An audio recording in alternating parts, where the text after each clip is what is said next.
I have the rules, but kids don't follow. What can I do? Have a system in place. Yeah, that's.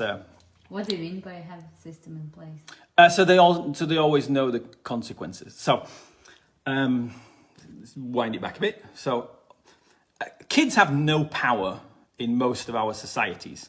I know we've got a few people on here from a few countries where kids can go wild, but in most of our societies, kids don't have any power. Yeah, if they want to do something, they have to ask permission. You know, even in school, they have to put their hand up to go to the bathroom. If they want to buy a toy, they have to ask their parents. If they want to stay up late, they have to ask their parents. If they want to have nice food, they have to ask their parents.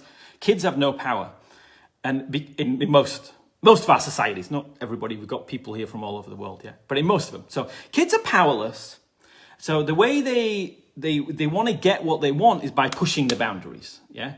So 2-year-olds, 16-year-olds, exactly the same thing. 2-year-old, you say to them, stop doing that, stop doing that. They're going to keep pushing it until you break and they find out what the consequence actually is for stop doing that. 16-year-olds the same.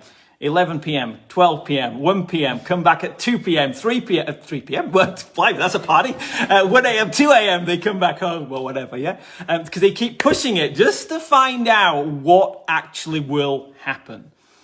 And it's the same in class. You've got to have your rules. And they've got to know, or you at least have got to know what's going to happen, yeah? And the worst case scenario is, if you're in a government school, that's all set for you, it's the school policy. If you've got your own school, you set the policy. The ultimate one is, speak to the parents, say, look, this isn't working, is it? That you're not really into my classes. There's a much better school down the road, and get rid of them to that school if they're a really horrible kid. But usually it's a case of not they're horrible, they just don't gel with you, yeah? So you've just got to be strict with the rules and let them know. Or if you're in a school where your director is a bit wussy or the headmaster is wussy and the kids know that whatever happens, you can't do anything to them and they get away with scot-free and nobody ever disciplines them, you can use a little bit of fear, okay? In a good way, It's like, you know, Jaws in the movie. It's not, if you see the shark, it's not scary. But if you see the fin in the water, what might happen here, that's scary. A horror movie, if you see the monster and it's made of plastic, you go, that's not scary. But you hear the door handle and there's the little sound, that's scary, yeah? So you can use that if you want. So these are the rules.